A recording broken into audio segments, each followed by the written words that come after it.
Freight Efficiency with NACFE's Mike Roth and Friends.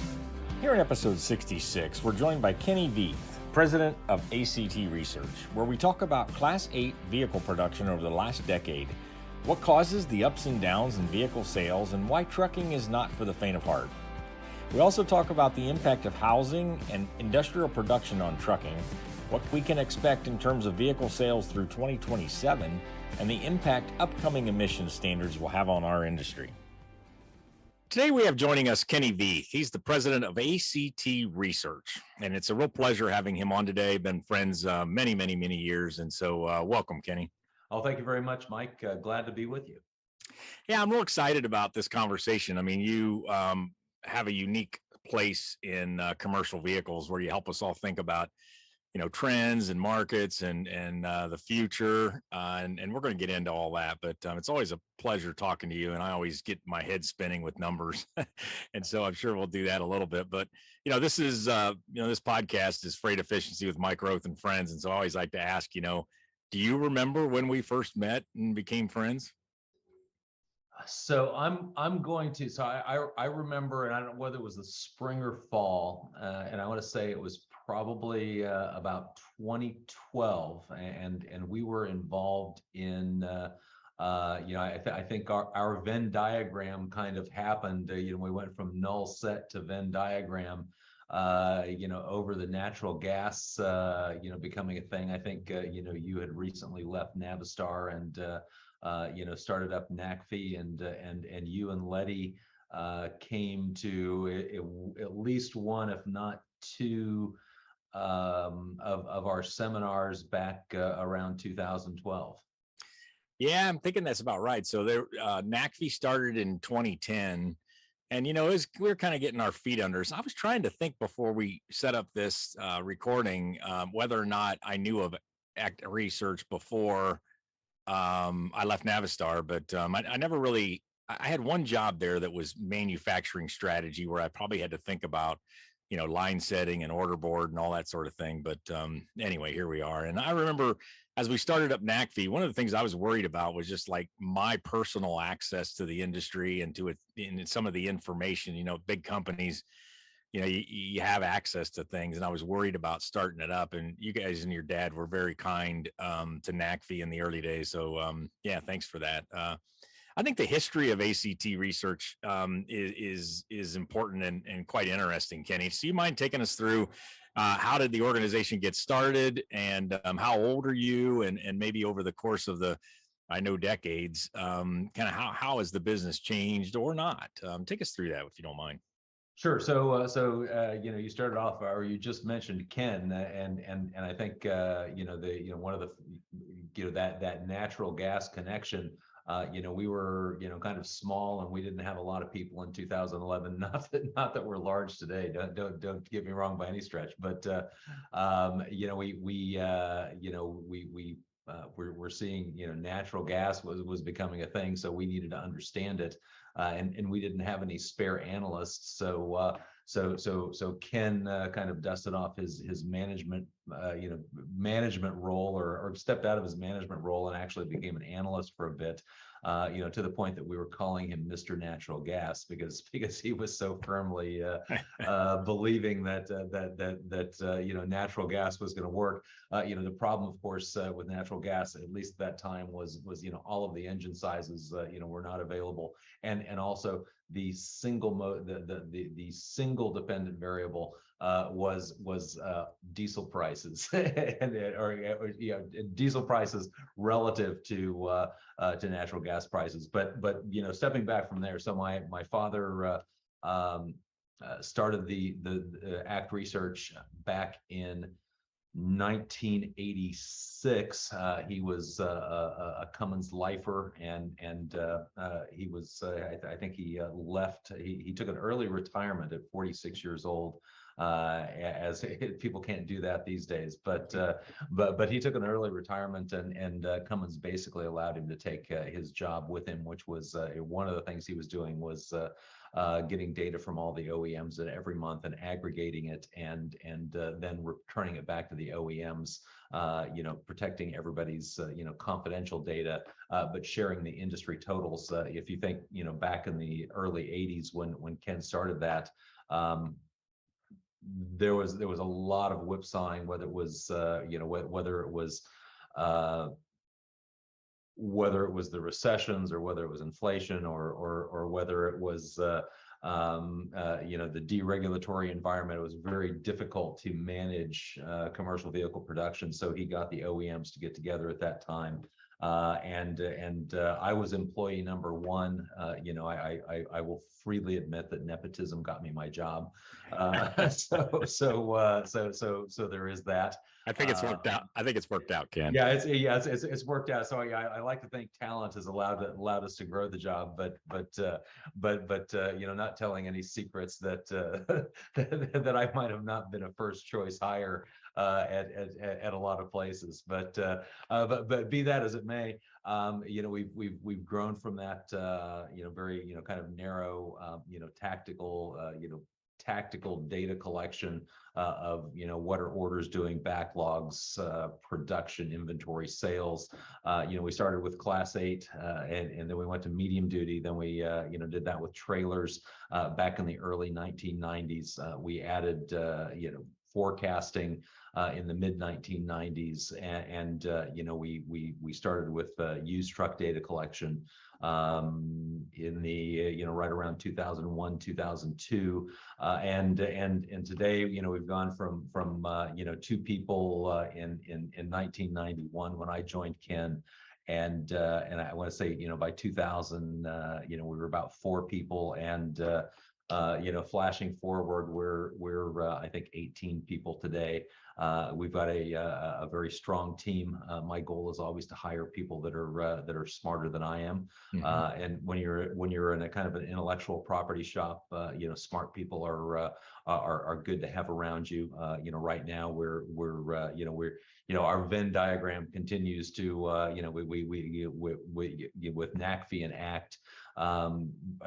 With vehicle electrification, we've done 3 vehicle electrification reports. We're just now, I should say, on a multi-client basis, and we're just now starting, collecting companies for the next multi-client electrification report. We've the first one was diesel and electric. We added hydrogen the last time. We're going to be adding natural gas and gasoline this go around. We just on September 30th released an autonomous vehicle report. So, kind of getting our heads around what the total addressable market's going to be, and assuming we ever get to that level 5 stuff. I don't think it works particularly well if you don't disintermediate labor, but we can get to that. So anyway, we're excited about the future. And this is I think you could probably chime in on this, but this is such an exciting time to be in this industry where you're seeing this transition. You're kind of seeing the future unfold in real time. Yeah, I really believe that. And I think your job and what you guys tackle is hard and always has been hard, but now with the transition to all these other fuels and all these other powertrains, that adds like another dimension to the forecasting and so forth. But let's just start with sort of like basic commercial vehicle, analysis and forecasting. And, when my first job was in the Detroit area, and when I really started understanding commercial trucks, I remember hearing the automobile industry just, they were building 1 million less vehicles out of 17 million or something like that. And, the sky was falling. How could any company possibly handle a 8 or 10% drop in production? And I remember thinking, what the heck? In trucking, we deal with 40, 50% over a cycle. So, many of the people here in this podcast, really haven't been in trucking a long time, may not understand all the nuances. So kind of just walk us through, maybe we'll focus on Class 8. How has that production been over the decades? What's caused it to go up and down? and just take 3 or 4 minutes and educate us on the general market trends for heavy. Yeah, sure. So just thinking about starting with the economy. So the economy creates freight, and freight are what trucks haul, and kind of as a foundational idea. Truckers buy trucks when they make money. Not all economic activity is created equally. So when we think in terms of what creates the freight, it's the housing market, it's the automotive industry, it's machinery, it's the things that the things that inflect the cycle, or the things that require a lot of widgets, or bricks and mortar. Those are the kinds of things that generate the freight that trucks haul. So within the broader economic cycles, we tend to have freight cycles, where those freight intensive segments are growing more rapidly, and that was really what drives the cycle. And then within that, it's are truckers making money hauling the freight? So at the beginning of the cycle, you've just come out of a recession, and there tends to be a lot of overcapacity in the market, and you have this inflection in freight, and so you don't immediately see that inflection in freight start to create higher freight rates. It's only after that kind of parked against the fence capacity is absorbed that freight rates start to go up, and truckers, of course, at this point aren't yet ordering trucks because they're still not making a lot of money. So you get to that point where we start to talk, when you start hearing truckers talk about driver shortage, that's when they're starting to make money, because that's the louder you hear truckers complaining about driver shortage, as a rule of thumb, the more money truckers are going to make. So that's the point at which. Yeah, and also how the fact that they've got more trucks coming, right? So they've got more empty seats than when, because we're talking about, what is the percent up and the percent down in a typical cycle, if there is a typical one? But over the last 40 years, 50 years, how much high? What's the high and what's the low? So in the last, just this century, we'll keep it with years that start with a 2. In 2006, of course, we had we had kind of the perfect confluence of events. You had the housing bubble, you had some tax cuts, and you had an a very expensive emissions mandate in 2007. The industry built 376,400 vehicles in 2006, by the way we count, for the total North American market. Of course, 3 years later, we have the Great Recession, and the industry built 118,400 trucks. So what's that, about a 70% decrement? See, I just can't. I mean, you just think about any sort of industry that handles that sort of revenue, because it comes back to revenue then for everybody that builds trucks and engines and hubcaps and bolts and everything on the truck. Yeah, absolutely. You have to.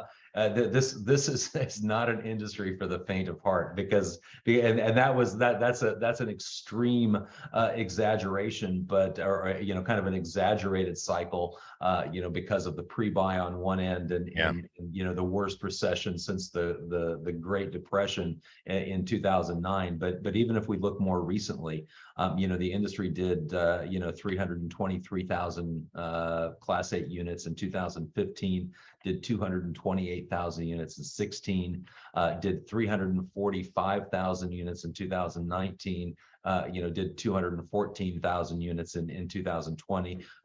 Pandemic asterisk there, but nevertheless, this is a it's almost binary. When one trucker's making money to buy trucks, all the truckers are making money to buy trucks. When one trucker's not making money, then no truckers want to buy trucks. So that's Yeah, and kind of the way it goes. yeah, and having watched you share your, forecasts, your predictions, and then, explain, you look at like what, dozens, maybe hundreds of metrics to try to help us all understand this. Yeah, we use no secret, if you're whatever capital good, whether it's a washing machine or a refrigerator or a car, you're using some form of stock replacement modeling. So it's basically old stuff dies. So you look at you build a model that gives you the total population, and then within that total population every year you have old equipment dying. And then you have new economic activity or new freight on top of the existing mountain of freight. So then you need more vehicles to haul. So it's replacement demand plus new demand equals your retail sales number is kind of the way we tend to think about these things. So we we focus on kind of mentioned them earlier. We focus on those freight intensive sectors of the economy, as well as carrier profitability. So we forecast kind of the freight volumes, and we forecast using various and sundry metrics, and we forecast carrier profits, and that's really kind of is. And what are some of those high freight markets? I'm thinking like housing, other construction. I mean, what are a couple of those that if they move a few points, it means a lot to trucking? Sure. Yeah, housing is number one. So it's not just building the house, and you think of all the touches. So I build the house, but then I need carpets, then I need washers and dryers and refrigerators, and counters and cabinets, and so it's one thing to build a house. It's another thing to turn a house into a home. So there's a lot of implied freight beyond just the building of the house itself. Beyond that, industrial production, manufacturing industrial production is another one of those kind of key areas. If I'm building a car or a combine or Class 8 trucks, there's a lot of widgets that have to be moved from a lot of suppliers to create those vehicles. So when demand for vehicles broadly is up, there's a lot of extra freight that needs to be moved, and it's that movement of widgets that kind of puts the C in the cycle. Sure. Another question I've been wanting to ask you, now I've got the opportunity, is the effect of e-commerce, the whole retail change that was happening, and then the pandemic sort of turbocharged it. What effect does that have on medium and heavy freight trucks? Part of me says probably not a lot. You still have to get it, from either the like the ports, if the materials are coming in from overseas, or manufacturing, but you still have to get stuff moved around. And really, does that last mile, whether we go to the store and buy it or whether it's brought to our homes, does that change the heavy and medium at all? So I think there's two factors here. The first is the reduction in density. So you think when we used to go to malls, an LTL would pick up a package of 100 shirts and take it to the local I'm trying to think, like Macy's as an example, and those 100 shirts would get put on a rack and they'd sit there until somebody came and picked them up. Well, with e-commerce, those 100 shirts all got put in 100 different boxes and got sent everywhere. So we weren't shipping more weight, but we were shipping a lot more air. And then so you had this kind of the light weighting of the freight, if you will, and within that you also have much more time sensitivity with that freight. So especially it amazes me today. You order something on a Saturday and it shows up on a Sunday, and we don't use bad language on podcasts, but there's a WT Yeah, something.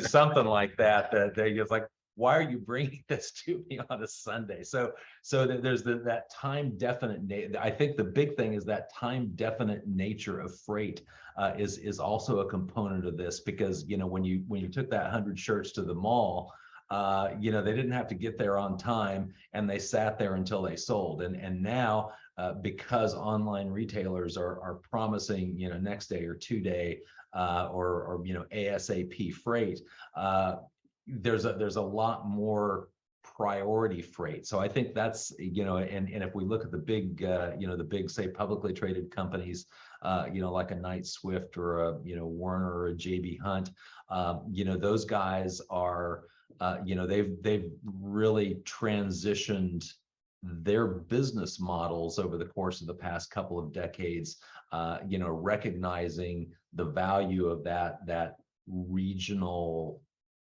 high intensity service regional opportunity.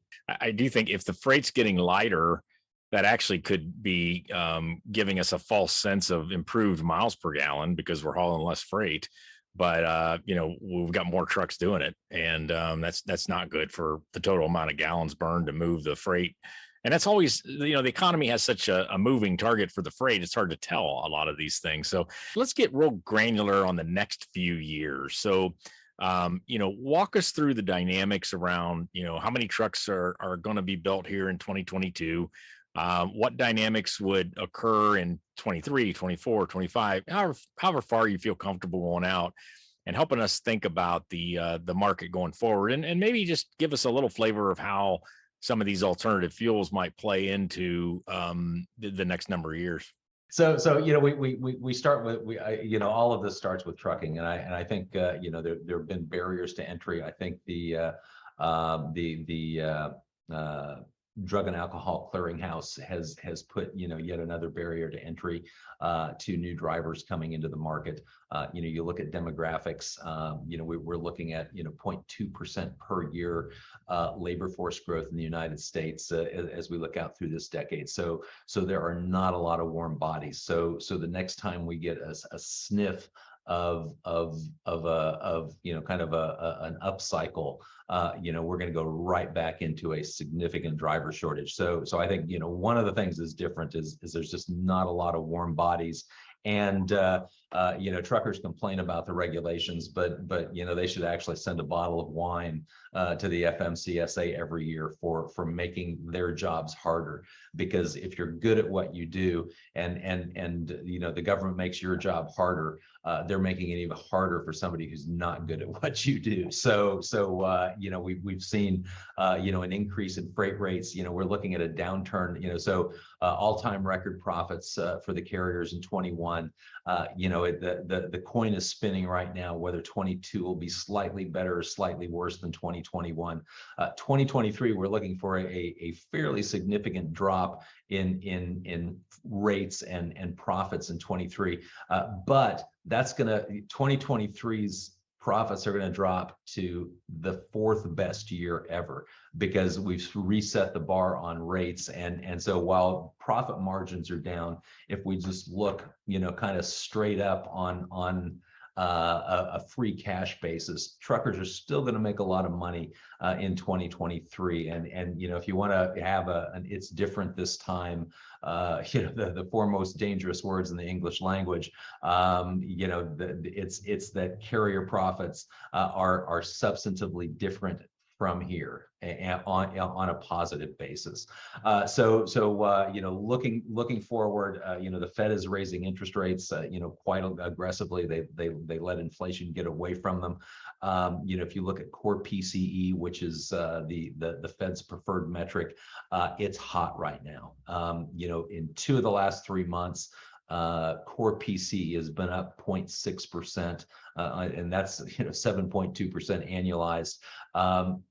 If we go back over the last 40 years, there have only been 3 months where core PCE has been up 0.6%, and we've just experienced 2 of them in the last 3 months. So we think that it's likely that the Fed is not done, and it wouldn't surprise us to see it, certainly another 75 basis points. And I think the Fed went on their dot plot from an average of expectation of 3.6% interest rates by the end of 2023 to 4.8%. So the Fed has even acknowledging they've got more work to do. So we're expecting kind of continued aggressive Fed policy, and I think there's an unappreciated level of risk into the second half of 2023 on an economic front, and certainly the housing market's going to get crushed. There's going to be less car buying, and those things that create the freight that we've been talking about. So with that context, turning to the Class 8 market, our forecast for this year is 310,000. If the industry was able to build all the trucks that they could have built, I think this year would have been 360,000 units. The carriers are just making so much money, and interestingly, there was a headline that Werner bought Baylor. I think it was the beginning of this week, and we saw a lot of M&A activity in the trucking industry last year, and I think a lot of that is occurring because the big fleets can't buy trucks from the OEMs because the OEMs are supply constrained. So they're going out and buying used trucks. Yeah, and that might break your 4-letter word thing or 4-word phrase thing, because we couldn't build too many trucks. Those 50,000 trucks you just brought up may be pushed out into a future year where it would have been a much lower demand because of this drop in freight, right? So maybe we won't see that huge peak and valley that otherwise we might have in this. And I think that's a great point, Mike. And certainly, another one of those "it's different this time" factors is, normally at this point in the cycle, just about the time that the freight cycle is rolling over, truckers have ordered and purchased an extra 100,000 more vehicles than they need. And so when you have that recession, then the first thing you have to do, going back to my earlier comments, is you've got to work off that 100,000 trucks before you start making good money again. So our 2023 forecast, so we're at 296,000 units for 2023. You could take the over and call that 320, and I would not argue with you, because I think it's eminently doable. Our concern is, again, a very aggressive Fed at this juncture. Our forecast for 24, we see that as the bottom year this cycle, which is a very, very good year. We're at about 255,000 units for Class 8. We're normally talking about 220,000 units on the trough of the cycle, not 250,000. Hey, we got to wrap it up there, Kenny, but I am going to put a plug in for the seminars. If you at all enjoyed this 30 minutes and it's like, man, it felt like I just got started in something I want to learn more about, come to one of their seminars. They happen twice a year, Columbus, Indiana, and 2 days of kind of what we've been going through here for a few minutes. So Kenny, it's great having you as a friend. Thanks for joining the podcast, and best to you in the work there at your company. I'm glad to do it, Mike. Thank you. Likewise, thanks for your friendship. Have a great day. Freight Efficiency with NACV's Mike Roth and Friends.